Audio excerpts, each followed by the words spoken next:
Assalamualaikum warahmatullahi wabarakatuh. Bagaimana kabarnya anak-anakku sekalian? Semoga kalian dalam keadaan sehat walafiat. Kali ini Ibu akan membahas tentang materi permintaan dan penawaran. Ya, tentu kalau kalian mendengar kata permintaan dan penawaran sudah tidak asing lagi, karena ini dapat kalian jumpai dalam kehidupan sehari-hari. Nah, apakah kalian pernah pergi ke pasar? Ibu yakin kalian sudah pernah pergi ke pasar, baik sendiri maupun dengan teman dan juga orang tua.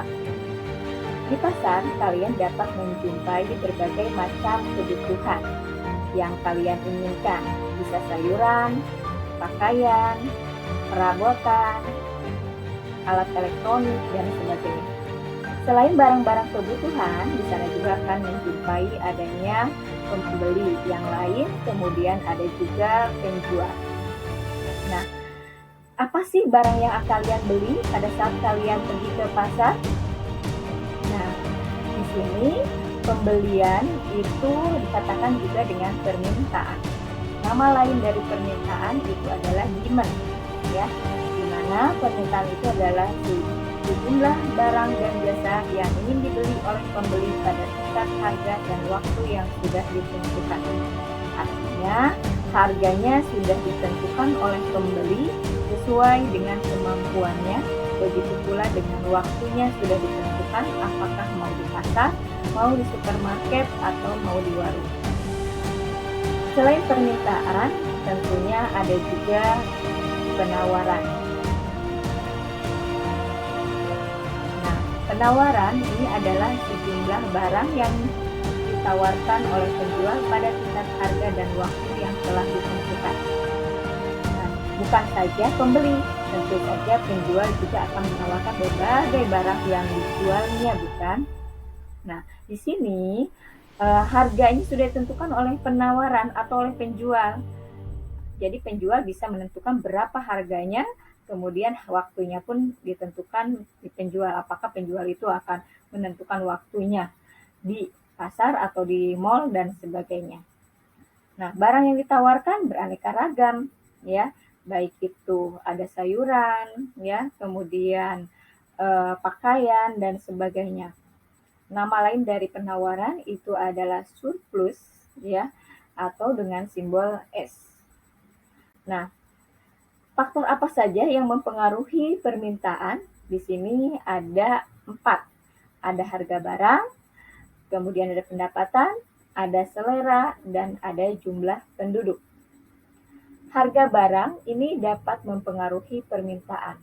Artinya, pada saat harganya naik, maka jumlah barang yang diminta itu akan turun. Atau pada saat harganya turun, maka jumlah barang yang diminta itu akan naik. Ya kan? Nah, apabila harga suatu barang itu mengalami kenaikan, maka di sini permintaan atau pembeli juga harus pandai bisa membeli barang yang lain yang harganya tentunya lebih murah tanpa menghilangkan tujuannya. Yang berikutnya itu adalah pendapatan. Pendapatan juga dapat mempengaruhi permintaan. Semakin tinggi pendapatan seseorang, maka semakin tinggi keinginan atau permintaan barang tersebut. Atau sebaliknya, pada saat pendapatan seseorang rendah, maka permintaannya pun akan rendah. Yang ketiga itu adalah selera. Selera juga dapat mempengaruhi permintaan. Pada saat kalian misalkan dulu itu ada telepon rumah, ya. Zaman ibu dulu masih mengalami menggunakan telepon rumah sebelum adanya handphone. Karena seiring dengan perkembangan zaman, maka beralihlah yang tadinya telepon rumah menjadi handphone.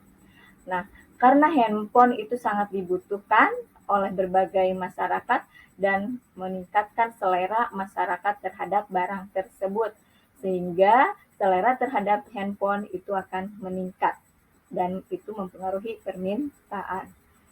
Yang berikutnya adalah jumlah penduduk. Jumlah penduduk juga akan mempengaruhi permintaan. Jika jumlah penduduk suatu negara itu akan meningkat, maka jumlah permintaan terhadap barang tersebut itu juga akan meningkat. Atau sebaliknya, jika jumlah penduduk itu rendah, maka permintaan terhadap barang itu juga rendah.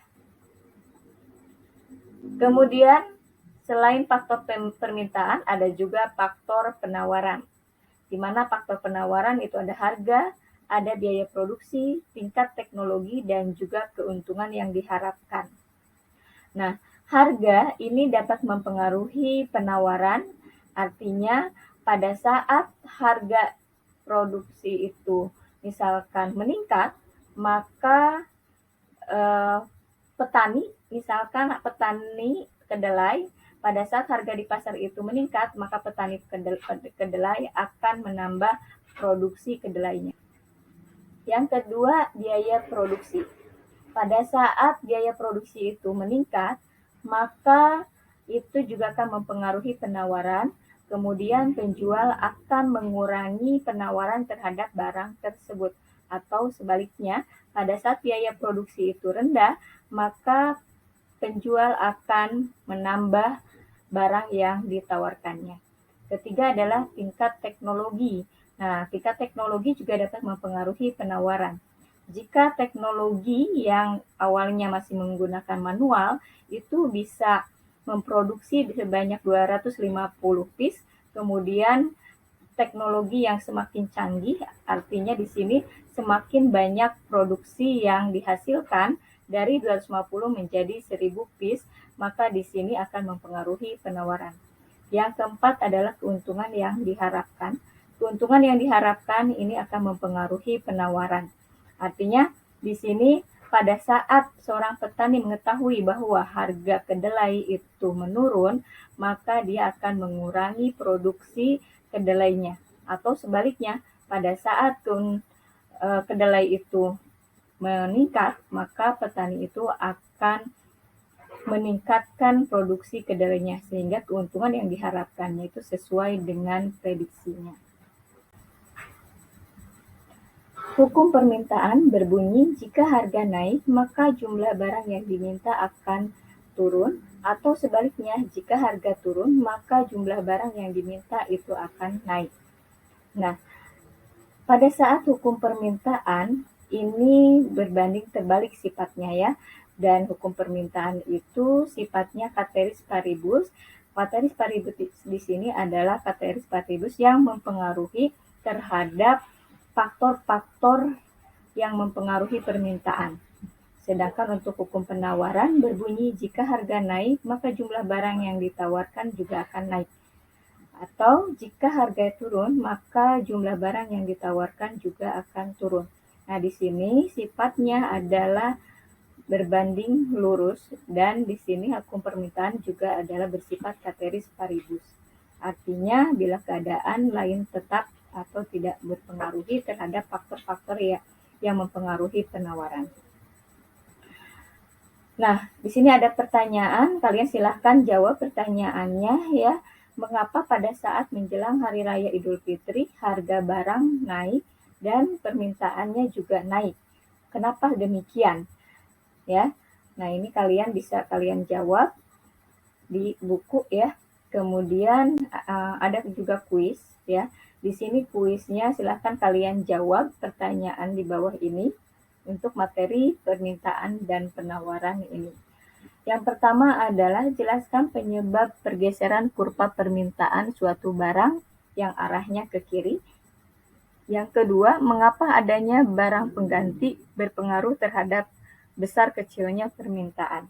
Nah, jawaban ini kalian bisa dituliskan di buku catatan, kemudian bisa juga kalian di-share di GC, atau kalian juga bisa jawabannya dituliskan di Instagram. Oke, demikian yang dapat Ibu sampaikan untuk materi permintaan dan penawaran. Ya, wabillahi taufiq wa hidayah. Wassalamualaikum warahmatullahi wabarakatuh.